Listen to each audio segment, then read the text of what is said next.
म्हणजे ऑर्डिनरी माणसाला वयाच्या 50व्या वर्षी जे ज्ञान मिळतं, ज्यांच्या ग्रास्पिंग कपॅसिटीज चांगल्या आहेत त्यांना वयाच्या 16व्या वर्षी 15व्या वर्षीच मिळालेलं असतं बिकॉज ऑफ त्यांच्या कपॅसिटीज. पण एकदा का कुंभारानं तो कप भाजला की पुन्हा बदल करता येत नाही. अगदी तसंच एकदा का नाळ कापली की आपण फक्त सांगू शकतो, बदलू शकत नाही आहे. आई कोण आहे तर आई डिझायनर आहे ते. आणि म्हणून त्या कपलनं जर का 9 महिन्यांचा वेळ जो निसर्गानं तिला डिझायनर म्हणून दिलेला आहे तो जर का युटिलाइज केला तर निश्चित उद्याचा भारत, म्हणजे त्या कपलचं फक्त अपत्यच नाही आहे तर भारत किंवा हे युनिवर्स उत्कृष्ट बनलेलं असेल आणि ती बनवण्याची ताकद एका आईमध्ये. गर्भसंस्कार जेव्हा हे पंच इंद्रिय डेव्हलप होत असतात त्या डेव्हलपमेंटला कसं हेल्पफुल ठरतं? समाजामध्ये आज मोठी फळी बघायला मिळते. आज एक्सायटेड आहेत, डिलिव्हरीनंतर पेनमध्ये, डिलिव्हरीनंतर फ्रस्ट्रेटेड आहेत, डिलिव्हरीनंतर चिंतेत आहेत, डिलिव्हरीनंतर प्रॉब्लेममध्ये. वाय? कारण एकदा जी संधी तुमच्या हातात आहे ती एकदा जर का निघून गेली तर उद्या 1 मिनिटासाठी सुद्धा या बाळाला पुन्हा तुमच्या गर्भामध्ये आणता येत नाही आहे. लाख, करोड, अरबो, खरबो कितीही द्या, हे बाळ नाळ एकदा का कापली की ते बाळ पुन्हा त्या स्त्रीच्या गर्भात कधीच येणार नाही. मी नेहमी सांगतो की अगर देश को बेहतर बनाना है तो पहले हर गर्भवती माँ को बेहतर बनना होगा और छत्रपति शिवाजी महाराज जी जैसी ग्रेट संतान को पाना है तो पहले हर माँ को जिजा माँ बनना होगा.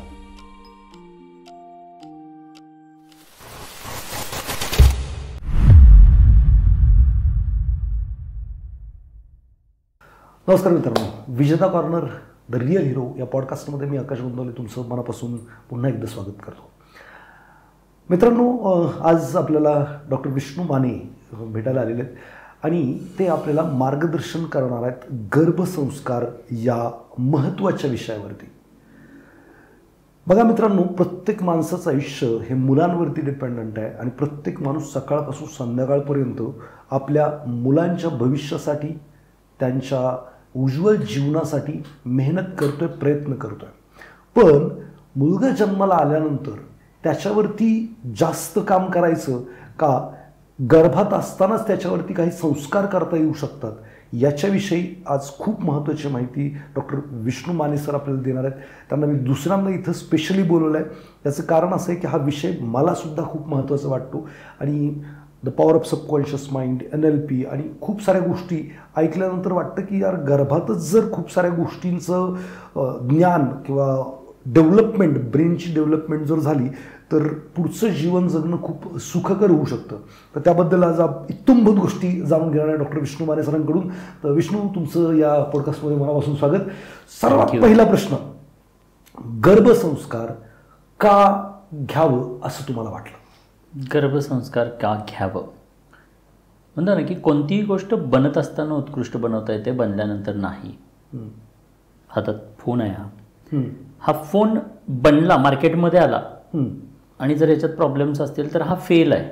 बरोबर. म्हणजे हा कुठेच राहणार नाही, काही दिवसात याचं अस्तित्व संपून जाणार आहे. बट बनत असताना, लॉन्च करायच्या आधीच मी याच्या प्रत्येक पार्टवरती जेव्हा तो बनला जातोय, त्याचं डिझायनिंग होतं आहे, त्याचं नियोजन होतं आहे, तेव्हापासून जर का मी याच्यावरती काम केलं तर मला वाटतं की मी खूप उत्कृष्ट मोबाईल लॉन्च करू शकेन, उत्कृष्ट मोबाईल बनवू शकेन. आणि असा बनत असताना फोकस केलेला प्रॉडक्ट असेल तर बनल्यानंतर निश्चितच त्याचं मार्केटमधलं व्हॅल्यू जास्त असणार आहे, कदाचित तो लीडर असणार आहे मार्केटमधला. So it applicable everywhere. आज ऑटोमोबाईल इंडस्ट्री असेल, कोणतंही मॅन्युफॅक्चरिंग युनिट घेतलं तर बनत असताना फोकस केला जातो, मेहनत केली जाते. प्रत्येक गोष्ट, आज इलॉन मस्क जगात श्रीमंत आहेत, ते वेगवेगळ्या गोष्टी बोलत आहेत, स्पेसवरती बोलत आहेत. सो या गोष्टी ते बनत असताना परिश्रम घेत आहेत आणि जेव्हा ते लॉन्च होतं त्यावेळेला जग ॲप्रिशिएट करतं, सुपर प्रोडक्ट बनतं. एक्झॅक्टली. पण बाळं बनत असताना आपण काम करत नाही, आपण बनल्यानंतर त्याच्या एज्युकेशनवरती, त्या फॅसिलिटीज प्रोव्हाइड करण्यासाठी काम करतो. पण बाय बर्थ जेव्हा त्याच्या कपॅसिटीज बनत आहेत, बाय बर्थ जेव्हा त्या बाळाचं ग्रास्पिंग कपॅसिटी बनते, बाय बर्थ त्या बाळाचं ब्रेन बनतोय, बाळाचं अंतर्गत व्यक्तिमत्व बनतंय, स्वभाव बनतोय, एक त्याचं स्वरूप बनतंय, तर हे जन्मजात ज्या गोष्टी येतात त्या बनत असताना आपण फोकस करत नाही. आपण बनल्यानंतर फॅसिलिटीज देण्यासाठी आपण प्रयत्न करत असतो, पण बनत असताना काम करत नाही. आणि म्हणून आज प्रोडक्ट बनत असताना, बाळ जेव्हा स्त्रीच्या गर्भामध्ये बनतं आहे तेव्हा खऱ्या अर्थानं मानव ज्या गोष्टीमुळे वेगळा बनला, कोणामुळे वेगळा बनला तर ब्रेनमुळे, बरोबर. मग जन्माला येणारं बाळ जे आहे त्या बाळाचा 80% ब्रेन हा गर्भातच बनतोय, बरोबर ना. आणि म्हणून इथे काम केलं गेलं पाहिजे. तो पुन्हा नाही बनणार आहे. बाळाचे सेन्सरी ऑर्गन, ज्या ऑर्गनच्या माध्यमातून बाळ संपूर्ण विश्वाचं ज्ञान ग्रहण करणार आहे. जन्माला येणारं बाळ ज्ञान घेऊन येत नाही, ते ज्ञान घेण्याची कपॅसिटी घेऊन येत आहे. ती कपॅसिटी म्हणजे काय, कम्प्युटरच्या लँग्वेजमध्ये आपले हे 5 सेन्सरी ऑर्गन्स जे इनपुट डिव्हाइस म्हणून काम करतात, त्याच्या माध्यमातून आपण ज्ञान ग्रहण करतो. हे विश्वज्ञानाचा महासागर आहे. आणि या महासागरातलं ज्ञान तुम्ही तेवढंच घेऊ शकणार आहे जेवढी तुमची पाईपलाईन आहे. माझी जर एवढी छोटीशी 1 इंच डायमीटरची पाईपलाईन असेल तर 1 इंचच पाणी मी घेणार आहे समुद्रातनं. पण माझी जर का 1000 लाख किलोमीटर डायमीटरची पाईप असेल तर तेवढं पाणी त्या समुद्रातनं मला घेता येणार आहे. उदाहरणं देता येतील आपल्याला. स्वामी विवेकानंदांचं उदाहरण देता येईल, छत्रपती शिवाजी महाराजांचं उदाहरण देता येईल, की खूप कमी कालावधीमध्ये यांनी खूप मोठं कार्य केलं. ज्यावेळेला आज आपण जर कम्पेअर केलं तर आज आपण एवढ्या सगळ्या फॅसिलिटीज असताना वयाच्या 16व्या वर्षी आपण काय करत होतो. पण छत्रपती शिवाजी महाराज वयाच्या 16व्या वर्षी परिपक्व होते. त्यांच्याकडे अनेक गोष्टींचं कौशल्य प्राप्त झालेलं होतं. त्यांना आपण राजनीती धुरंधर म्हणतो त्यांना. राजनीती असेल, संघटन कौशल्य असेल, म्हणजे हिंदवी स्वराज्यासाठी ज्या ज्या गोष्टी आवश्यक आहेत त्या सगळ्यांचं ज्ञान वयाच्या 16व्या वर्षी त्यांना अवेलेबल होतं. त्याच्या अगोदरही असेल, त्याच्या आधी हे असेल का, तर त्यांच्या कपॅसिटीज जास्त असल्यामुळे खूप कमी कालावधीत त्यांनी हे ज्ञानरूपी जे काही विश्व आहे ह्यातलं ज्ञान भरपूर घेतलं. त्यामुळे खूप कमी वयात त्यांचा ठसा उमटला गेला. संत ज्ञानेश्वर महाराज वयाच्या 16व्या वर्षी त्यांनी संत ज्ञानेश्वरी लिहिली, म्हणजे 15व्या का 16व्या वर्षी त्यांनी लिहिली.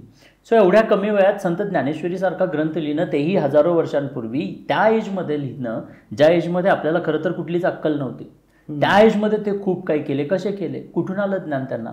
सो या विश्वातलं ज्ञान, त्यांची ग्रहण क्षमता जास्त असल्यामुळे कमी कालावधीमध्ये जास्त ज्ञान घेतलं. म्हणजे ऑर्डिनरी माणसाला वयाच्या 50व्या वर्षी जे ज्ञान मिळतं, ज्यांच्या ग्रास्पिंग कपॅसिटीज चांगल्या आहेत, त्यांना वयाच्या 16व्या वर्षी 15व्या वर्षीच मिळालेलं असतं, बिकॉज ऑफ त्यांच्या कपॅसिटीज.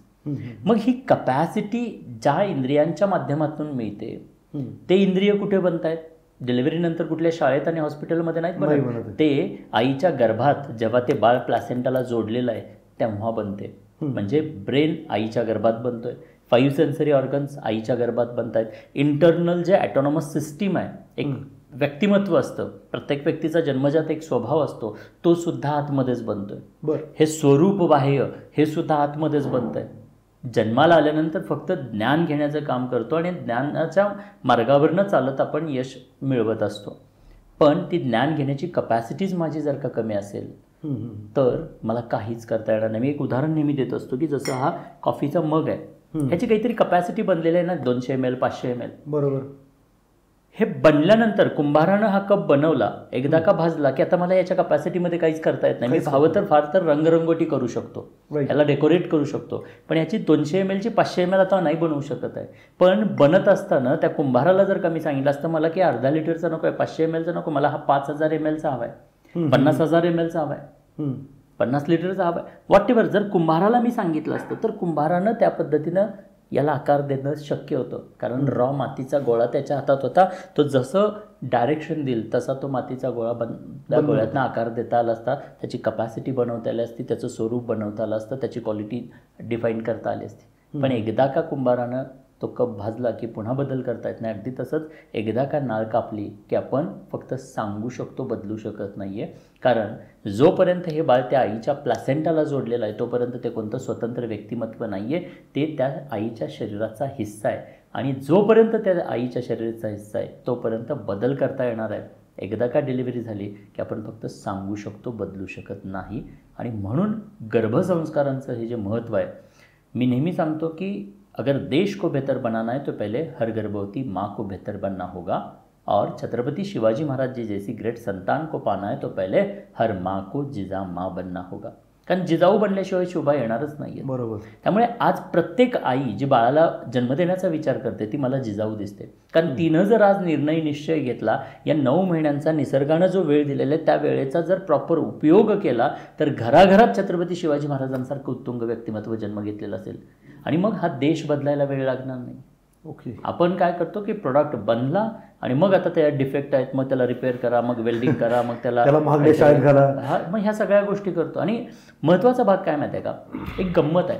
प्रेग्नन्सीची गुड न्यूज मिळाल्यानंतर प्रत्येक घरात आनंदाचं वातावरण होतं. पण हेच बाळ जेव्हा डिलिव्हरी होते, जन्माला येतं, त्यानंतर ते कार्टं बनतं खरं तर. म्हणजे लोक फ्रस्ट्रेटेड होतात. आज अनेक आत्ता आजच काहीतरी मी न्यूज वाचली, कुठेतरी फिरायला जायचं आणि म्हणून 11 वर्षाच्या मुलाला शॉक देऊन मारलं.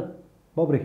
एका कपलनं काय केलं की फिरायला जायला अडथळा होतोय, प्रॉब्लेम होतोय, तर शॉक देऊन लिटरली बाळाला मारलं. बापरे. मग ही परिस्थिती आहे. मग जन्माला आल्यानंतर अडथळे आले, अडचणी आल्या, प्रॉब्लेम आल्या की मग तुम्ही फ्रस्ट्रेटेड होताय.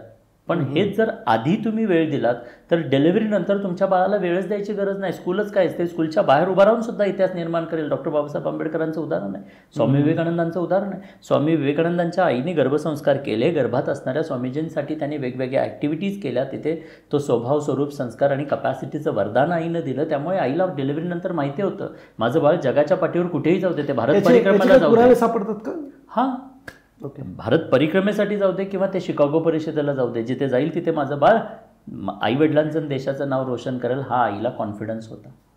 आज प्रॉब्लेम काय आहे की डिलिव्हरीला जिथं बनतं तिथं आजच्या आईकडे वेळ नाही. दुर्दैवी की आजच्या आईनं हा 9 महिन्यांचा निसर्गानं तिला दिलेला वेळ तिने आज विकलेला आहे. आणि हा विकलेला वेळ पुन्हा अरबो खरबो रुपये देऊन पण तुम्हाला परत घेता येत नाही. उदाहरणार्थ काय, आज डिलिव्हरी झाली आणि डिलिव्हरीनंतर लक्षात आलं की बाळाची ग्रास्पिंग कपॅसिटी कमी आहे. आज गतिमंद, ADHD, ऑटिझम, मतिमंद अशा प्रकारचे अनेक आजार असणारी बाळं आपल्याला, बाय बर्थ डिफेक्ट असणारी बाळं पाहायला मिळतात, खूप मोठ्या प्रमाणावर पाहायला मिळतात. आणि मग असं झाल्यानंतर मग रडत बसायचं, फ्रस्ट्रेटेड व्हायचं, मग पैसे ओतायचे. गरज काय? मी म्हणतो हे होऊ नये यासाठी गर्भात जेव्हा ते बाळ तुझ्या शरीराचा हिस्सा आहे, आई कोण आहे तर आई डिझायनर आहे. जसं मी म्हटलं ना की कुंभार मातीच्या गोळ्याला आकार देण्याचं काम करतो आणि हवं ते शिल्प हवं ते त्या मातीच्या गोळ्यातनं बनवत असतो. तसेच एक माता पोटच्या गोळ्याला आकार देत असते. आई कोण आहे तर आई डिझायनर आहे ते. आणि म्हणून त्या कपलनं जर का 9 महिन्यांचा वेळ जो निसर्गानं तिला डिझायनर म्हणून दिलेला आहे तो जर का युटिलाइज केला तर निश्चित उद्याचा भारत, म्हणजे त्या कपलचं फक्त अपत्यच नाही आहे तर भारत किंवा हे युनिवर्स उत्कृष्ट बनलेलं असेल. आणि ती बनवण्याची ताकद एका आईमध्ये. गर्भसंस्कार जेव्हा हे पंच इंद्रिय डेव्हलप होत असतात त्या डेव्हलपमेंटला कसं हेल्पफुल ठरतं? आता ब्रेन बनतोय, ब्रेन रिलेटेड काय ॲक्टिव्हिटीज केल्या जातात. जसं की राईट ब्रेन आहे, क्रिएटिव्ह ब्रेन आहे, तर क्रिएटिव्ह ब्रेनसाठी क्रिएटिव्ह ॲक्टिव्हिटीज केल्या तर त्याचा निश्चित तुमच्या ब्रेनच्या डेव्हलपमेंटसाठी फायदा होतो. जेव्हा आई क्रिएटिव्ह, म्हणजे काय असतं, जेव्हा एक माणूस जास्त झोपतो त्याला जास्त झोप येते आणि जो कमी झोपतो त्याला खरंच कमी झोप येतो, तो जास्त ॲक्टिव्ह असतो. सो एखादा इन्सिडन्स घडल्यानंतर ब्रेन इमिडिएटली अलर्ट मोडमध्ये असतो. तो अलर्ट मोडमध्ये जेवढा असेल तेवढा शार्पनेस किंवा ती कपॅसिटी ब्रेनची युटिलाइज होते. आणि जेव्हा तो आळशी असतो तेव्हा तो प्रचंड म्हणजे अनयुटिलाइज्ड असतो. सो प्रेग्नन्सीच्या काळामध्ये जेव्हा हा अलर्टनेस जेवढा त्या आईमध्ये राहील, तिचा ब्रेन जेवढा अलर्ट राहील तेवढा त्या बाळाच्या डेव्हलपमेंटला फायदा होतो. त्यामुळे राईट ब्रेनच्या रिलेटेड काही क्रिएटिव्ह ॲक्टिव्हिटीज टास्क केले पाहिजेत. लेफ्ट ब्रेन जो आज गर्भामध्ये बनतोय ज्याला आपण लॉजिकल ब्रेन म्हणतो, त्या लेफ्ट ब्रेनसाठीचे काही लॉजिकल टास्क केले गेले पाहिजेत. आणि हे दररोज 9 महिन्यांपर्यंत जेव्हा आई करत राहते, पती पत्नी दोघे मिळून एकत्रित करत राहतात, तर निश्चित ती स्त्री जी आहे ती आळशी न बनता ती अलर्ट मोडमध्ये राहते आणि त्याचा डेफिनेटली ब्रेनवरती चांगला परिणाम झालेला बघायला मिळतो. आज माझ्याकडं जगभरामधून 3 लाखपेक्षा अधिक लोक जोडली गेलेले आहेत. अनेक बाळं मी पाहतोय ज्यांच्या आईनं हे जागरूकपणे बाळाला डेव्हलप करण्यासाठी हा 9 महिन्यांचा वेळ इन्व्हेस्ट केला. अशी बाळं मी पाहतोय. अगदी 3 महिने 4 महिन्याच्या एजमध्ये बोलणारी बाळं पाहतोय. 4 महिने ते 1.5 वर्षाच्या एज ग्रुपमध्ये वर्ल्ड रेकॉर्ड बनवलेले आज 30 बाळं आपल्याला पाहायला मिळतात. किती? 30 बाळं आहेत. 30 बाळांनी गर्भसंस्काराचा केल्यामुळे वर्ल्ड रेकॉर्ड झालेले आहेत. Yes, great. अजून सांगायला आवडेल की एक निहिरा नावाची, मी आता जे उदाहरण दिलं की नॉर्मली आजच्या कपल्सना काय वाटतं, मी अनेक काही कमेंटसुद्धा बघत असतो, लोक लिहितात की मग बाळाला जन्माला घालायचंच कशाला. खरं तर तुम्हाला जन्माला कशासाठी घातलेलं आहे, बरोबर ना? बरोबर. सो प्रत्येक हे जी काही निसर्ग सायकल आहे त्या निसर्ग सायकलचा आपण एक निसर्गाचा हिस्सा आहोत, पार्ट आहोत. आणि असं म्हटलं जातं की मातृत्वाशिवाय स्त्रीचं आयुष्य अपूर्ण आहे. आणि त्यामुळे मातृत्व अनुभवणं हा एक अनुभूती आहे, निसर्ग सायकलचा एक भाग आहे. आणि त्या भागापासूनच आपण पळून जाणं, गिवअप करणं कशासाठी? आज एवढ्या फॅसिलिटीज असताना, साधन संपत्ती समृद्धी आपल्या बाजूला असताना आपण या एक्सपिरियन्सला अनुभवच न करणं आणि कुठेतरी व्यसनाधीनतेमध्ये अडकून पडणं आणि त्या टेम्पररी सुखामध्ये सुख मानणं हा खऱ्या अर्थानं सुख नाहीच आहे. पण याच्या विरोधात जर पाहिलं तर पूर्वीचा काळ होता जेव्हा परिस्थिती अनुकूल नव्हती तेव्हा सुद्धा 10-12 बालकांना जन्माला घातलं जायचं आणि people are happy that time. मग सगळं असताना आज माणूस दुःखी का होतोय आणि त्याला ही जबाबदारी का वाटते? माझ्याकडे गर्भसंस्कार केलेली एक महिला आहे, तिची मुलगी जी आहे त्या मुलीनं ती कपल सांगते, ते कपल नवरा बायको सांगतायत की थँक्यू सो मच सर, आम्हाला म्हणजे खरंच गर्भसंस्कारांचा एवढा फायदा होईल असं मला कधी स्वप्नात सुद्धा वाटलं नव्हतं. कारण की 19 देश, 45 फ्लाईट, 3 कॉन्टिनेंट, 20 महिन्याच्या पोरीला घेऊन त्यांनी पूर्ण केली. म्हणजे 20 महिन्याच्या एजमध्ये ही पोरगी आईवडिलांसोबत 45 फ्लाईटमधून फिरलेलं आहे, 19 देशाला व्हिजिट केलेलं आहे, 3 कॉन्टिनेंट फिरलेलं आहे आणि तिचे आईवडील दोघंही सांगतात थँक्यू सो मच सर, खऱ्या अर्थानं आम्ही आमचं मदरहूड आत्ता एन्जॉय करतोय, आमच्या बाळासोबत आम्हाला हे सगळं करता येतंय, एवढं कोऑपरेटिव्ह आहे आमचं बाळ, आम्हाला कसलाही त्रास नाही आहे. आणि याच्या विरोधात आपण समाजामध्ये आज मोठी फळी बघायला मिळते. आज एक्सायटेड आहेत, डिलिव्हरीनंतर पेनमध्ये आहेत, डिलिव्हरीनंतर फ्रस्ट्रेटेड आहेत, डिलिव्हरीनंतर चिंतेत आहेत, डिलिव्हरीनंतर प्रॉब्लेममध्ये आहेत. वाय? कारण एकदा जी संधी तुमच्या हातात आहे ती एकदा जर का निघून गेली तर उद्या 1 मिनिटासाठी सुद्धा या बाळाला पुन्हा तुमच्या गर्भामध्ये आणता येत नाहीये. लाख, करोड, अरबो, खरबो कितीही द्या, हे बाळ नाळ एकदा का कापली की ते बाळ पुन्हा त्या स्त्रीच्या गर्भात कधीच येणार नाहीये. त्यामुळे त्या प्रत्येक स्त्रीनं जी पॉडकास्ट ऐकत असेल त्या प्रत्येक स्त्रीला मला सांगायचं की आज जे बाळ तुमच्या गर्भात येणार आहे किंवा आलेलं आहे हे बाळ पुन्हा येणार नाही. हा जो वेळ आहे ना याला गोल्डन टाइम म्हणतात ना. समय सबसे अधिक बलवान कोण आहे तर समय सबसे अधिक बलवान आहे. आणि मग हा बलवान असणारा तो वेळ आज तिच्याकडे आहे आणि तो वेळ तिनं कोणाला तरी विकायचा, तो टाइमपास करायचा, मोबाईल रील्समध्ये घालवायचा का असंच म्हणजे म्हणतो ना की असाच घालवून द्यायचा. तर हा निर्णय घ्यायला पाहिजे प्रत्येक स्त्रीला. अजून एक विषय येतो की आता जे काही मॉडर्न म्हणूयात मुली आहेत किंवा माता होत आहेत त्यांना असं वाटतं की गर्भसंस्कार काहीतरी धार्मिक प्रकार आहे किंवा काहीतरी धार्मिक ॲक्टिव्हिटी करायच्या, संस्कार म्हटलं की ते काहीतरी धार्मिकच वाटतं. तर नक्की त्या लोकांना काय संदेश द्याल? काय असतं की एक बिलीफ बनलेला असतो. मोदीने सांगितलं की ते हिंदुत्ववादी झालं, ओवेसीनं सांगितलं की ते मुस्लिम झालं. असं म्हणजे हे कुठेतरी त्या ॲक्टिव्हिटीला एखाद्या धर्माशी जोडलं जातं. मला एवढंच सांगायचं आहे की बाळ बनण्याची प्रोसेस मुस्लिम आहे म्हणून बदललेली नाही आहे. स्त्री गर्भामध्ये जे बाळ वाढतं ती प्रोसेस सेमच आहे. मग ती मुस्लिमांनी सुद्धा गर्भसंस्कार केला पाहिजे. माझ्याकडे आज हजारो मुस्लिम महिला गर्भसंस्कार करतात. फंटास्टिक.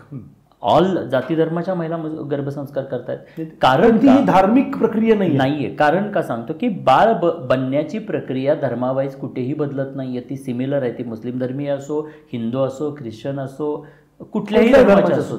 सो बाळ बनण्याची प्रक्रिया एकच आहे. त्यामुळे बाळ बनत असताना जे संस्कार दिले जातात त्या संस्कारांना धर्मामध्ये, जाती धर्मामध्ये वाटताच येत नाही. मुळात गर्भसंस्कार म्हणजे काय?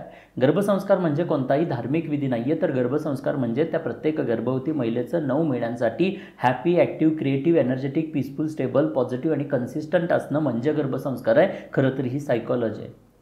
वाव. आणि आपण वेगळ्या अँगलनी पूर्णपणे परत एकदा हे उत्तर मला पाहिजे. सो गर्भसंस्कार म्हणजे कोणताही धार्मिक विधी नाहीये, तर गर्भसंस्कार म्हणजे त्या प्रत्येक गर्भवती महिलेचं 9 महिन्यांसाठी, एकदाच नाही तर पूर्ण 9 महिन्यांसाठी happy, active, creative, energetic, peaceful, stable, positive आणि कन्सिस्टंट असणं म्हणजे गर्भसंस्कार आहे. मग आजच्या या पिढीची जी गर्भवती महिला स्त्री आहे ती खरंच 9 महिन्यांसाठी हॅपी राहते का? नाही, मूड स्विंग होतात, घरातले बाहेरचे ट्रेस, खूप साऱ्या गोष्टी आहेत. मुळात बाळावरती, गर्भात वाढणाऱ्या बाळाला सोडून इतर सगळ्या गोष्टींसाठी वेळ आहे. ऑफिससाठी वेळ आहे, अनेक गोष्टींसाठी वेळ आहे, फिरायला जायला वेळ आहे, आणखी गोष्टींसाठी, मोबाईल रील बघायला वेळ आहे, वाद घालायला. एक्झॅक्टली. मी एक गोष्ट सांगत असतो की आज बड्डे येतो, आपण प्रत्येक वर्षी बड्डे सेलिब्रेट करतो. ॲनिव्हर्सरी येते, प्रत्येक वर्षी ॲनिव्हर्सरी सेलिब्रेट करतो. सणवार, दिवाळी, गणपती प्रत्येक वर्षी येतात, आपण प्रत्येक वर्षी सेलिब्रेट करतो. पण हे 9 महिने जे या बाळाच्या आयुष्यात परत कधीही येणार नाही आहेत ते सेलिब्रेट करताना आज आम्ही मागे का? या 9 महिन्यांचा इम्पॉर्टन्स माझ्या या आजच्या आईला कळणार कधी?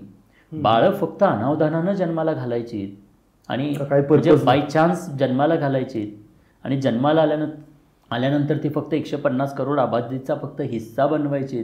त्याला धक्के खायला, त्या बाळाला, येणाऱ्या बाळाला या जगाचे धक्के खायला सोडून द्यायचं. यात काहीही अर्थ नाही आहे. बाळाला जन्माला घालायचंच ना, मी म्हणतो पूर्वीसारखं 10 बाळांना नाही, 1 बाळाला जन्माला द्या, पण त्या 1 बाळाला जन्माला घालण्याआधी तो डिझायनिंगचा जो प्रॉपर वेळ आहे, प्रेग्नन्सीच्या आधी आणि प्रेग्नंट असताना तो 9 महिन्यांचा वेळ, हा वेळ जर जागरूकपणे आज इन्व्हेस्ट केला, तो वेळ जर दिला, तर मला वाटतं की त्या आईला, त्या पित्याला, त्या बाळासाठी आयुष्यात काहीही देण्याची गरज नाही. कारण ज्या बाळाकडं उत्कृष्ट कपॅसिटीज आहेत, ते जगाच्या पाठीवर कुठेही जाऊ दे, जगाच्या कॉम्पिटिशनमध्ये ते कुठेही जाऊ दे, ते कुठल्याही शाळेत शिकू दे, निश्चित ते यशाच्या शिखरावरती असणार आहे. वाह. म्हणजे जर 9 महिन्यात जर तुम्ही थोडीशी मेहनत घेतली तर आयुष्यभर जे काही तुम्ही त्याला खेळणी आणून देताय, त्याच्यावरती खर्च करताय, शाळेसाठी करताय, प्रत्येक गोष्टीसाठी, दवाखान्यासाठी करतायत, किरकिर करताय, मग कितीतरी आजार पण आहेत. म्हणजे हे गर्भसंस्कार केल्यानंतर कुठलीही शाळा, म्हणजे साध्या शाळेत किंवा तुम्ही तर असं सांगताय शाळेच्या बाहेर उभा राहून पण शिकेल, ॲब्सोल्युटली जगाच्या पाठीवर तो कुठेही जाऊन सफलता मिळू शकेल. तर प्रत्येक पालकांनी किंवा प्रत्येक गर्भवती मातेने हा विचार करणं खूप गरजेचं असं प्रखर्षण आहे. आणि हे सगळं सांगत असताना असं वाटतं की हे आमच्या वेळेला का नव्हतं, कदाचित आम्ही सुद्धा चांगल्या कॅपॅसिटीशी जन्माला आलो असतो. या डेफिनेटली. आता अनेक लोक विचारतात की म्हणजे गर्भसंस्कार अनेक बाबतीत, जसं आता आजारांबाबतीत तुम्ही बोललात, तर आजारसुद्धा म्हणजे आई जर आजार आहे, पित्या जर आजार आहे, संत तुकाराम महाराज म्हणतात ना की शुद्ध बीजा पोटी फळे रसाळ गोमटी. सो आई आणि बीज, जमीन आणि तो बीज, पित्याकडून येणारा बीज, हे दोघं चांगले असतील तर निश्चित ते बाळसुद्धा चांगलं ग्रो होतं. आज जर पाहिलं तर डे बाय डे पूर्वी 100 वर्ष 110 वर्ष जगलेली लोक आपण पाहतोय, आज ते 70-80 वरून आज 60 वरती आलेलं आहे. इव्हन 60च्या आधी आज पाहतोय की 30 वर्षात, 22 वर्षात, 25 वर्षातच हार्ट अटॅक येत आहेत. अगदी नवजात बालकाला सुद्धा डायबिटीज असलेलं आपल्याला जाणवतं. वाय? कारण अंतर्गत जे सॉफ्टवेअर आहे, ऑटोनॉमस सिस्टीम आहे, ही सिस्टीमच तुमच्या शरीरामध्ये ते इन्सुलिन निर्माण करते. आता आईची फॅक्टरीच, आईच्या शरीरातला तो प्रोग्रॅमिंगच बंद आहे, ते बाळाचा प्रोग्राम ऑटोमॅटिकली आता तो प्रोग्राम आईकडनं कॉपी होणार आहे, बाळाला इन्स्टॉल होणार आहे. सेम आहे ना, जर या मोबाईलमध्ये बग्स आहेत, ते त्याच सिमिलर कंपनीच्या सेम मोबाईलमध्ये तोच सॉफ्टवेअर कॉपी करून टाकला तर इकडेही ते बग्स असणार आहेत. राईट. सो इकडे प्रॉब्लेम्स आहेत तर ते इकडेही कॅरी फॉरवर्ड होणार आहेत. मग कन्सिव्ह करायच्या आधी हे कपल्स, पती पत्नी, स्वतःचं बॉडीचं हेल्थ प्रॉपर, मेंटल आणि फिजिकल हेल्थ प्रॉपर करतायत का? मुळात प्रेग्नन्सी ही आज भारतातली बाय चान्स बनते. आज भारताची जर लोकसंख्या पाहिली किंवा बर्थ रेट पाहिला तर भारतात जवळजवळ दररोज 80,000 बाळं जन्माला येतात. 80,000 दिवसाला. हां, म्हणजे 150 करोड लोकसंख्या असणार आपला देश आहे. पण जेव्हा ऑलिम्पिक होतात त्यावेळेला लक्षात येतो की आपण कुठे आहेत. म्हणजे मी नेहमी म्हणतो की आबादी बहुत आहे बट लेकिन देश आबाद नाही हो रहा है. का तर इथे फक्त नंबर्स, क्वांटिटी वाढली जाते, क्वालिटीवरती कामच केलं जात नाही. बरोबर. आणि क्वालिटी इम्प्रूव्हाइज करायची तर ते प्रोसेसमध्येच करता येते. एक्झॅक्टली. डिलिव्हरीनंतर नाही करता येत. एकदा बनलं आता काही नाही करू शकत. आता फार तर आम्ही धक्के खाऊन रिपेअर करून ह्या शाळेत त्या शाळेत, हा काउन्सिलर तो काउन्सिलर, हा डॉक्टर तो डॉक्टर, एवढंच टेम्पररी पॅचिंग करू शकतो.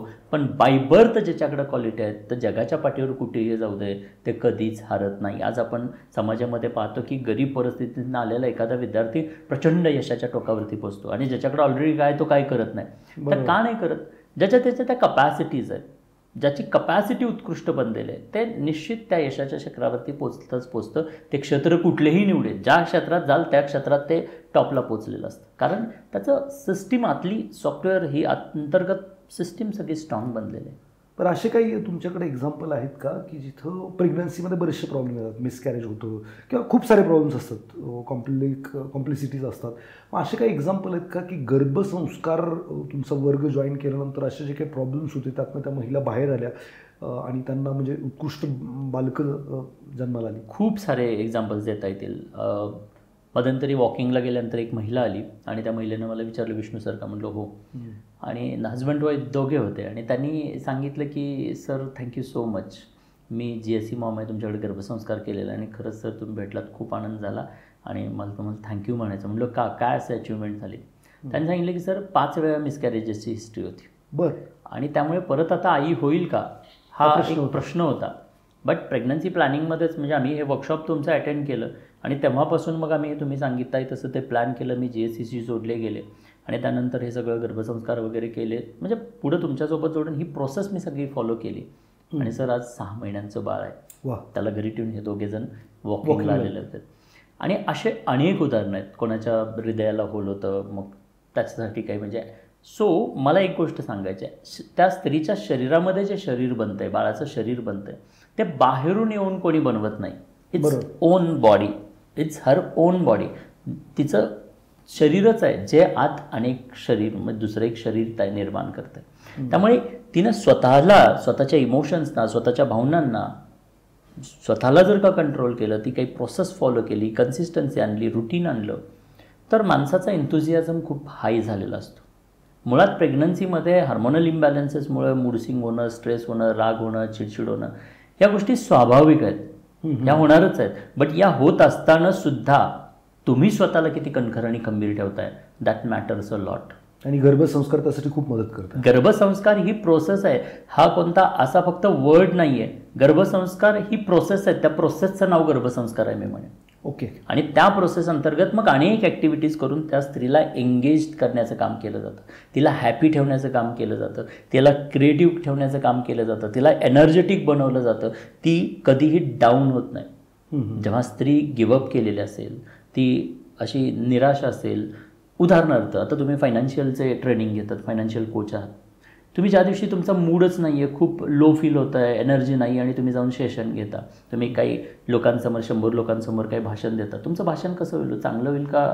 जरा थोडंसं रटाळ होईल, लोकही एन्जॉय नाही करणार, मी कदाचित नाही एन्जॉय करणार. सो तुमचा मूडच नाही आहे तर तुमची ती एनर्जी पासवणच होणार नाही. म्हणजे इथे तुम्ही जोडलेले नाही आहेत, नाळ जोडलेले नाही आहे, तुमच्या समोर ऑडियन्स बसलेला आहे, तुम्ही निराश आहात तर समोरचा तो ऑडियन्ससुद्धा निराश होणार आहे, तो सुद्धा लो फील करणार आहे. इथे तर बाळ तुमच्या शरीराचा हिस्सा आहे, आज ते नाळ जोडलेलं आहे, जेव्हा तुम्ही फील करणार आहात ॲटोमॅटिकली ते सुद्धा तेच फील करणार आहे. आणि 9 महिने जर ही आई अशीच राहिली, रडत राहिली, स्ट्रेसमध्ये राहिली, एन्झायटीमध्ये राहिली, भांडणं करत राहिली, चिंतेत राहिली, तर डेफिनेटली तेच सगळे गुण आणि क्वालिटी त्या बाळामध्ये आलेले बघायला मिळतील. आणि मग आयुष्यभर त्या बाळाला तर त्रास होणारच होणार आहे, बस आईवडिलांना पण त्रास होणार आहे. आणि म्हणून मला वाटतं की नियोजन म्हणजे कोणतीही गोष्ट नियोजनानं खूप उत्कृष्ट साध्य करता येते. आणि याचं उत्कृष्ट उदाहरण म्हणजे छत्रपती शिवाजी महाराज.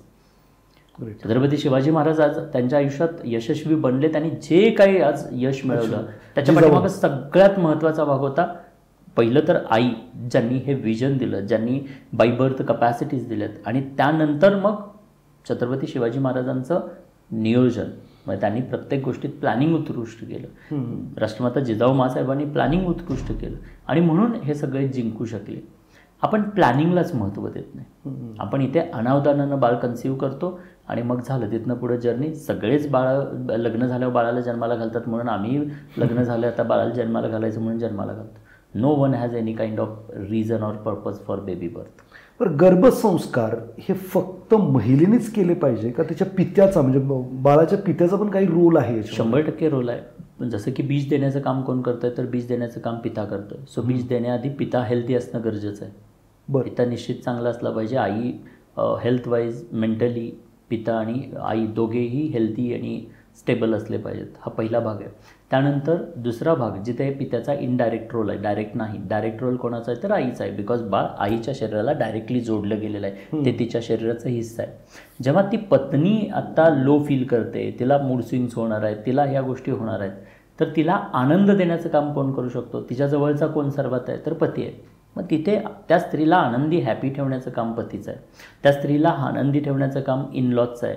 इवन आज एखादी महिला तुमच्या ऑर्गनायझेशनमध्ये काम करते, ती गर्भवती आहे, तर त्या गर्भवती महिलेला जर का या कंपनीमध्ये फ्रस्ट्रेशन्स दिले जात असतील, प्रेशराईज केलं जात असेल, तिला इरिटेट केलं जात असेल, तिला राग आणला जात असेल, तर खरं तर हा खूप मोठा त्या बाळावरती अन्याय होतो आहे मी म्हणेन. आणि मुघानी ते बाळ हे देशाचं प्रतिनिधित्व करणारं, म्हणजे देशावरती अन्याय करतो. एक्झॅक्टली. तर प्रत्येक माणसाने ऑफिसमध्ये सुद्धा ते एन्व्हायरमेंट, मी आज प्रत्येक पॉडकास्टमध्ये सांगतोय की आज गर्भवती स्त्रीकडे बघण्याचा प्रत्येक व्यक्तीचा दृष्टिकोन बदलला गेला पाहिजे. कारण ती गर्भवती आई जी आहे ती फक्त स्वतःच्या बाळाला जन्माला घालत नाही आहे, तर ती खऱ्या अर्थानं युनिव्हर्स, देश तर झालंच, त्या युनिव्हर्सला जन्माला घालते. आणि हे युनिव्हर्स चांगलं बनायचं असेल, हा देश चांगला बनायचा असेल, समाज चांगला बनायचा असेल, तर त्या आईला आपण ती एनर्जी देणं गरजेचं आहे. सर्वांनी आईला उत्कृष्ट ठेवणं गरजेचं आहे. त्यामुळे फक्त पित्याचाच रोल आहे असं नाही आहे. एक्झॅक्टली. महाराष्ट्रामध्ये आज काय पाहायला मिळतं, सासूसुनेच्या या भांडणांमध्ये बरेचदा ती, आणि त्यातल्या त्यात प्रेग्नंट असताना तिला जास्त फ्रस्ट्रेट केलं जातं. म्हणजे मला हा विचार तुमचा खूप आवडला की फक्त पित्याचीच जबाबदारी नाही आहे, तर पूर्ण सोसायटी, सासू सासरे तर आलेच, आई वडील आले, सासू सासरे आले, बहीण भाऊ आले, तुमची सोसायटी आली, प्रत्येक व्यक्तीची जबाबदारी की ती महिला कशी आनंदी राहील. हा विचार खूप सुंदर आहे आणि मला वाटतं की अप्रतिम. गर्भसंस्कारामध्ये तुम्ही या वेळी विचार करता, ऑसम. म्हणजे मला असं वाटतं की आता ही कंपनी आहे ना, समजा महिला काम करतायत, मोठी कंपनी आहे, तर गर्भवती असेल तर त्यांच्यासाठी वेगळ्या केबिन्स असायला पाहिजेत. तिथे छान बाळाची पोस्टर लावलेले आहेत, छान फ्लॉवर पॉट ठेवलेले आहेत, फुलं ठेवलेले आहेत, छान सुगंध, त्यांना जिथे आनंद मिळतोय, काहीतरी हॅपीनेस त्यांच्या समोर असं काहीतरी छान त्या हॅपी बनतील आणि त्यांना रेग्युलर रुटीन कामामध्ये अडकवण्यापेक्षा असं काहीतरी क्रिएटिव्ह टास्क दररोज दिला जाते, काहीतरी नवीन काम दिलं जाते, त्यांना कुठलंही प्रेशर दिलं जात नाही, त्या कशा खूप हॅपी फील करतील याची काळजी जर प्रत्येकाने घेतली तर येणारा देश, समाज, सोसायटी, युनिव्हर्स बदललेला असेल. फंटास्टिक. हा विचार खूप छान आहे आणि मला असं वाटतं की प्रत्येक जो कोणी हा पॉडकास्ट ऐकतोय तर प्रत्येक माणसाने इथून पुढे तरी कमीत कमी मी म्हणतो आनंदी नाही ठेवता आलं तर दुःख तरी नाही द्यावं किंवा काही गोष्टी टाळाव्यात. खूप गरजेचं आहे ते आपलं. आणि तुम्ही म्हणता युनिव्हर्स जन्माला घालते म्हणजे फक्त देशाचाच विचार नाही, पूर्ण युनिव्हर्सचा विचार आहे. म्हणजे मी नेहमी सांगतो की स्त्री सर्वात ग्रेट आहे. का ग्रेट आहे माहिती आहे का? पित्याचा रोल खूप कमी आहे. पिता फक्त बीज देतो.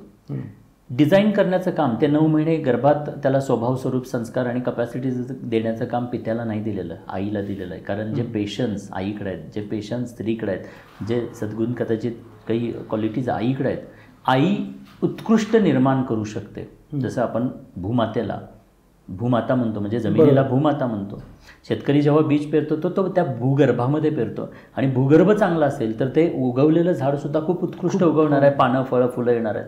सो मला नेहमी हेच सांगायचं आहे की भूगर्भामध्ये पेरलेलं ते बीज जमिनीच्या बाहेर कधी सफल होणार आहे, त्याला पानं, फळं, फुलं कधी येणार आहेत, जेव्हा त्या भूगर्भामध्ये त्या बीजाला चांगलं एन्व्हायरमेंट मिळणार आहे.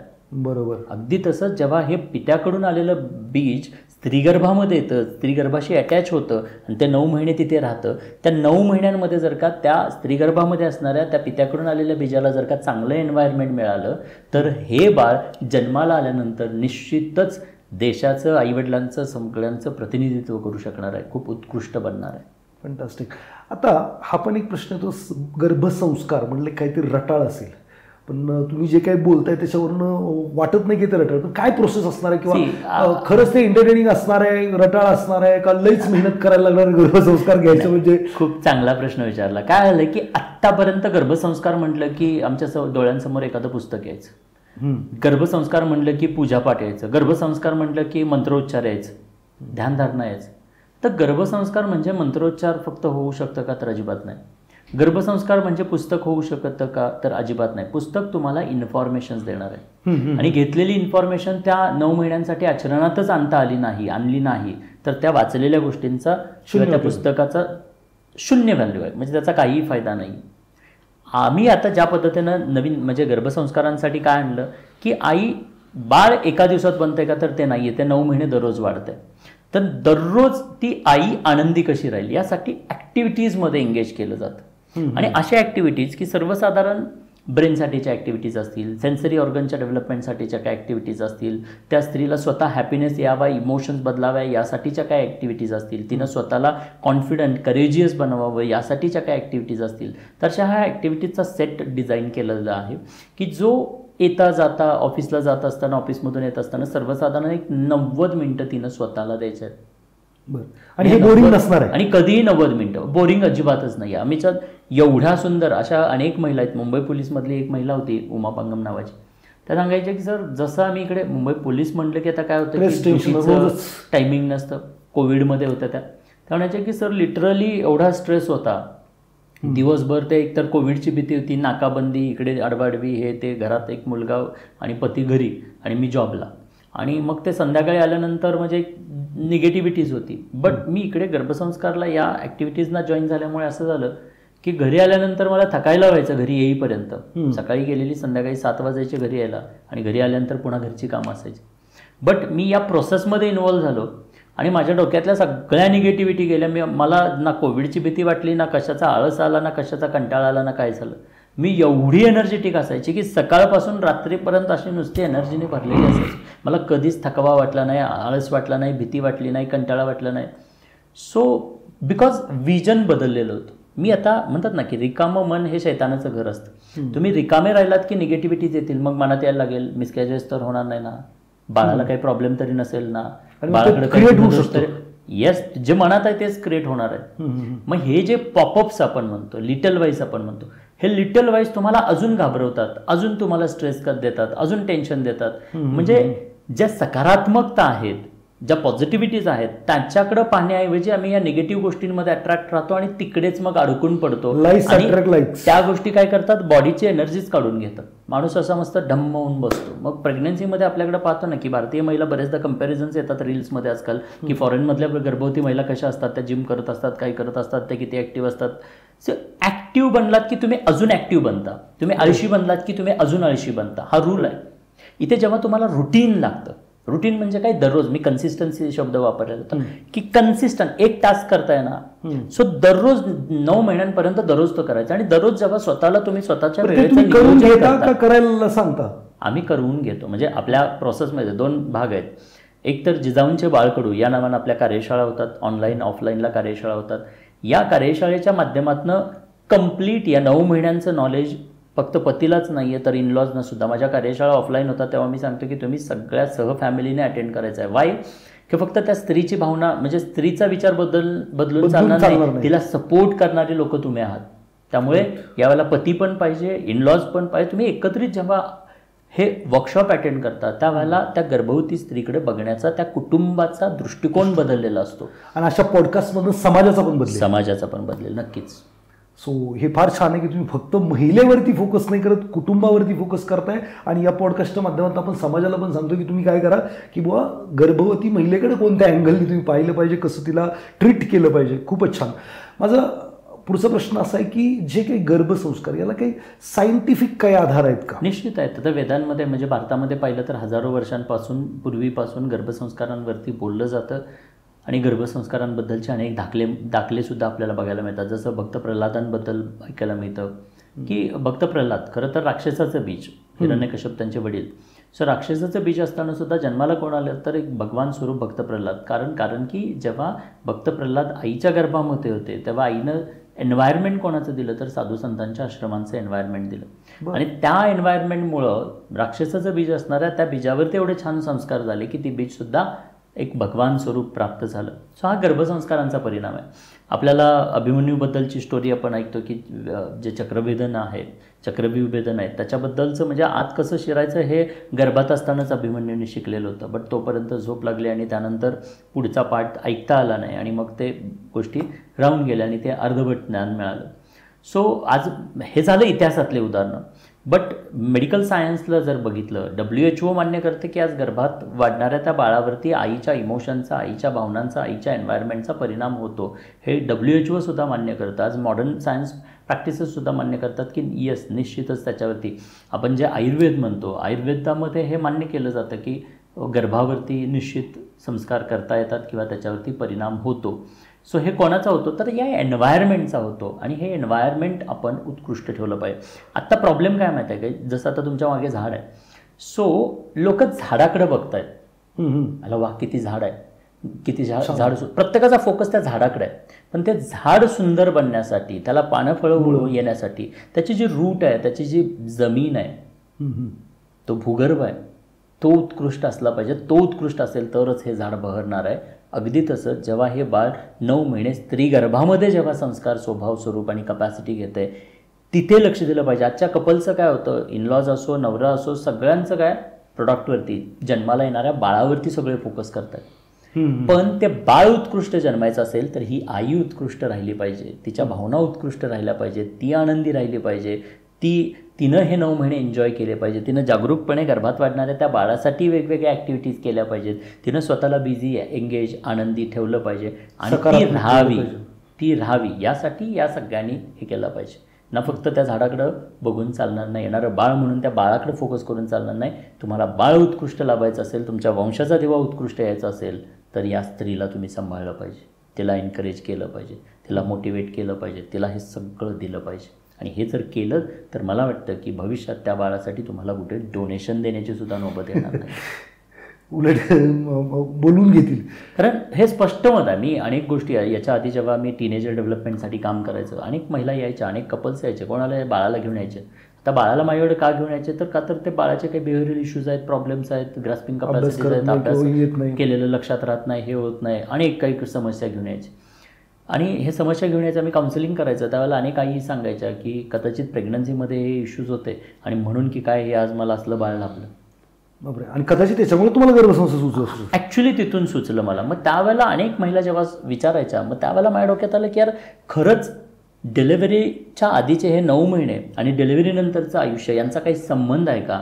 आणि जेव्हा तो अभ्यास केला त्यावेळेला लक्षात आलं की होय, डिलिव्हरीनंतरचं जे तुमचं यश अपयश उंची जे काय आहे हे डिलिव्हरीच्या आधी त्या 9 महिन्यांमध्ये आईकडून मिळालेल्या स्वभाव, स्वरूप, संस्कार आणि कपॅसिटीवरती किंवा त्यांच्यामध्ये काही जे स्ट्रेस टेन्शन होते त्याच्यामुळे सुद्धा मुलांमध्ये. ॲब्सोल्युटली. म्हणून हे म्हणजे तुमचं आजचं आयुष्य आहे ना, हे 9 महिने आधीच डिझाईन झालेलं आहे. 9 महिने जे काही मिळालं त्या बेसिसवर तुम्ही आज हे अचीव्ह केलं. तिथेच जर मिळालं नसतं, कल्पना करा ना, तुम्हाला स्वतः आईकडूनच काही त्यावेळेला आई बरेच प्रॉब्लेम्समध्ये आहे, इश्यूज आहेत, सगळे आहेत.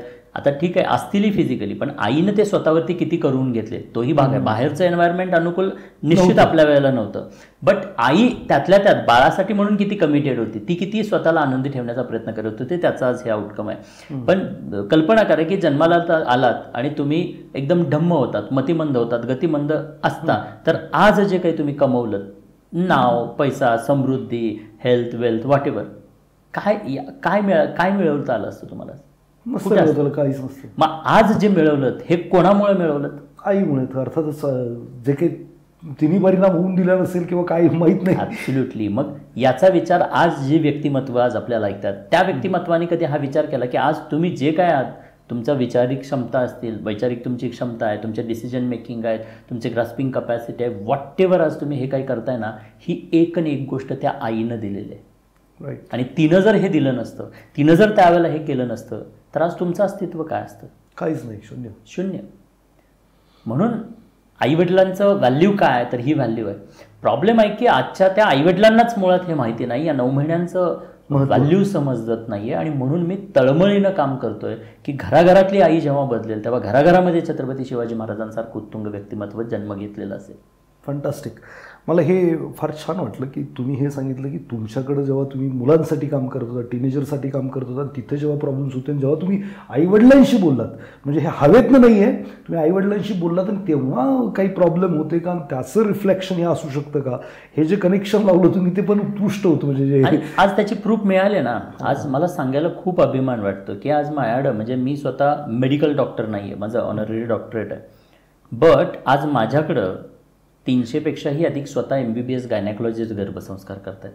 3500पेक्षाही अधिक डॉक्टर महिला माझ्याकडेच गर्भसंस्कार करतायत. ओके. कारण हे वेगळं आहे, म्हणजे ही भावनांवरती काम केलं जातं, त्या स्त्रीच्या आनंदासाठी काम केलं जातं आणि त्यातनं हे खूप मोठं परिवर्तन, एक चळवळ उभा राहिलं आहे. आणि प्रूफ म्हणजे काय, ज्या महिलांनी हे केलं त्यांची बाळं आज माझ्याकडे प्रूफ आहेत. एक नाही तर हजारो बाळ आहेत. अगदी 1.25 वर्षाचं बाळ शिवगर्जना म्हणतं, जनगण म्हणतं. आज 3 महिन्याच्या एजमध्ये बोलणारी बाळं, पिता सांगतो की बाळा गौरव म्हण, किंवा आई सांगते गौरव म्हण, आणि ते बाळ लगेच तेवढं कॅच करतं आणि गौरव उच्चारतं. ओम म्हटलं की ते ओम म्हणतं. 3 महिन्याच्या एजमध्ये बाळ जर एवढं बोलत असेल तर हे कसं शक्य झालं? एक्झॅक्टली. कारण त्यानं जे ऐकलं, त्यानं जे बघितलं, सेन्सरी ऑर्गन आहेत ना, त्यानं जे ऐकलं, त्यानं जे बघितलं ते लगेच फीड झालं आणि लगेच त्यांना आउटकम, म्हणजे जो शब्द तुम्हाला माहितीच नाहीये तो कधी तुम्ही बोलूच शकत नाही. एक्झॅक्टली. आज ते बाळ बोलतंय म्हणजे माहिती कसं झालं, तर त्याला माहिती झालं. जन्माला येताना त्याला माहिती होतं का? नाहीये. जन्माला आल्यानंतर या गोष्टी त्यानं घेतल्या. म्हणजेच काय, इट इंडिकेट्स की त्या बाळांच्या ग्रास्पिंग कपॅसिटीज आज खूप सुंदर बनलेल्या आहेत. आणि ही सुंदर कपॅसिटी बनलेली बाळं उद्याच्या भारताचं प्रतिनिधित्व करणार आहेत. मी एक स्वप्न पाहिलंय की येणाऱ्या 15 वर्षानंतर या भारतामध्ये जेवढे काही भारतरत्न बनतील, नोबेल विनर बनतील, ऑलिम्पिक विनर बनतील, ते याच आमच्या GSC फॅमिलीमधून असतील. फंटास्टिक. गर्भसंस्कार बाळ असतात. फंटास्टिक. मला फारच आवडला विचार. म्हणजे सगळ्यात महत्त्वाची गोष्ट पौष्टिक आहार, जसं गर्भधारणा झाल्यानंतर घरातले देतात तसं पौष्टिक वातावरण, पौष्टिक विचार, खूप महत्त्वाच्या आहेत. आणि ह्या गर्भसंस्कार नावाचा जो प्रोग्राम आहे, त्याच्या ज्या ॲक्टिव्हिटी आहेत, तो पौष्टिक विचार किंवा पॉझिटिव्ह थॉट्स, पॉझिटिव्ह एनर्जी, हे सगळं जर भरलं तर ज्या काही गोष्टी घडणार आहेत त्या सगळ्या पॉझिटिव्ह त्या बाळाच्या बाबतीत घडणार आहे. हे अप्रतिम काम आहे. आणि मला असं वाटतं की सायन्स किंवा तुम्ही WHO आपलं काय WHO यांनी पण प्रमाणित केलं आहे. तर मला वाटतं हे प्रत्येक माणसाने खूप सिरियस होण्याची गोष्ट आहे. जर तुम्ही सासू आहात, सासरे आहात, आई आहात, सून आहात, पती आहात, माता आहात, प्रत्येकाने याला फार सिरियसली घेण्याची गरज आहे. तुमचे विचार जसे निघतात, तुम्ही लॉ ऑफ अट्रॅक्शन ऐकलं असेल, लाईक्स अट्रॅक्ट लाईक्स, जसं तुम्ही विचार करता तशा गोष्टी घडत राहतात. खाली राहिलात गर्भधारणेच्या वेळेला, निगेटिव्ह विचारांमध्ये राहिलात तर त्याचा निश्चित परिणाम तुमच्या बाळावरती होऊ शकतो, परिस्थितीवरती होऊ शकतो. आणि पॉझिटिव्ह राहायचं तर पॉझिटिव्ह ॲक्टिव्हिटी तुम्ही कोणीतरी तुमच्याकडून करून घेतल्या पाहिजेत. आणि मला असं वाटतं की ही विष्णू सरांची जी गर्भसंस्कार कार्यशाळा आहे ती घेतल्याशिवाय कोणत्याही मातेनी मुलाला जन्म देण्याचा विचार करू नये, इतपत मी कन्व्हिन्स या विषयाशी आहे. विष्णू सर, तुम्ही काय संदेश द्याल लोकांना की काय नक्की गर्भधारणा, आता तुम्ही तर खूप साऱ्या गोष्टी करताय, पण एक मॉरल थॉट तुम्ही असं काय द्याल जेणेकरून प्रत्येकाने गर्भधारणा झाली की गर्भसंस्कार हा विषय खूप सिरियसली घेतला पाहिजे? मी एकच सांगत असतो, आज प्रत्येक आईला सांगतो की तुझ्या गर्भात वाढणारं बाळ हे फक्त तुझं बाळ नाही आहे, ते उद्याच्या भारताचं भवितव्य आहे, कदाचित एक भारतरत्न आहे. हा विचार करूनच 9 महिने जगायचं आहे. वाह. उदाहरणार्थ आज जर या स्टुडिओमध्ये भारतरत्न तेंडुलकर साहेब आले किंवा जी आज महिला आहे तिच्या घरात जर का 5 मिनिटांसाठी भारतरत्न तेंडुलकर साहेब आले, तुम्हाला आनंद होईल का दुःख होईल? खूप आनंद होईल. किती आनंदित राहाल तुम्ही? खूप. मग एक तसंच भारतरत्न बाळ आज गर्भात वाढत आहे हा विचार करायचा. वाह. आणि तेवढंच आनंदित राहायचं. जर सचिन तेंडुलकर, शिवाजी महाराज तुम्हाला तुमच्या घरी जन्माला आणायचे तर मात्र तुम्हाला हे निश्चित पाऊल उचलायला लागेल. हजारो लाखो रुपयांच्या फी भरल्या जातात. मुलं त्रास देत आहेत म्हणून आई वडील प्रेशरमध्ये आहेत, टेन्शनमध्ये आहेत. मुलं ऐकत नाहीत म्हणून टेन्शनमध्ये आहेत. मुलं आजारी आहेत म्हणून टेन्शन आहे. बघा, माझं सिम्पल मत आहे, physical, mental, social, financial, spiritual, तुमच्या मुलाला जर योग्य नागरिक घडवायचं आहे तर मी ह्या मताशी तर 100% म्हणजे ॲग्री आहे की तुमच्या विचारांवरतीच सगळ्या गोष्टी डिपेंड आहेत. आणि हे विचार तो गर्भात आहेत तेव्हापासून त्याच्यामध्ये टाकणं, संस्कार टाकणं खूप महत्त्वाची गोष्ट आहे. सो विष्णू सर, तुम्ही इथं आलात आणि एवढं सगळं मार्गदर्शन केलं त्याबद्दल मी सर्व ऑडियन्सच्या वतीनं तुमचं आभार मानतो. Thank you so much. विचार हा जो काही विचार आहे तो पोचवण्यासाठी मदत केली त्याबद्दल धन्यवाद. आणि माझी सर्वांना विनंती राहील की if you are agree with this, या विषयाकडे मी चळवळ म्हणून पाहतोय आणि मला खात्री आहे, निश्चित खात्री आहे, गेल्या 5 वर्षात अविरतपणे, अथकपणे, न थकता, न थांबता, म्हणजे न थांबता हे अखंडपणे हे कार्य सुरू ठेवलेलं आहे. फक्त तुम्हाला हा विषय पटला असेल, फक्त गर्भसंस्कार हा शब्द बघू नका, त्याच्या पाठीमागची जी प्रोसेस आहे ती प्रोसेस बघा. आणि तुम्हाला पटला असेल तर तुमच्या संपर्कात मध्ये असणारी कोणती तरी अशी माता असेल, कोणतं तरी कपल असेल, कोणती तरी सून असेल, कोणाची तरी बहीण असेल, कोणाची तरी बायको असेल, कोणाची तरी मुलगी असेल, जरूर हा शेअर करा. कारण ही चळवळ उभी राहिली पाहिजे आणि या चळवळीतनं मला खात्री आहे उद्याचा महाराष्ट्र, उद्याचा देश बदललेला असेल. Thank you so much. धन्यवाद. Thank you very much Vishnu sir.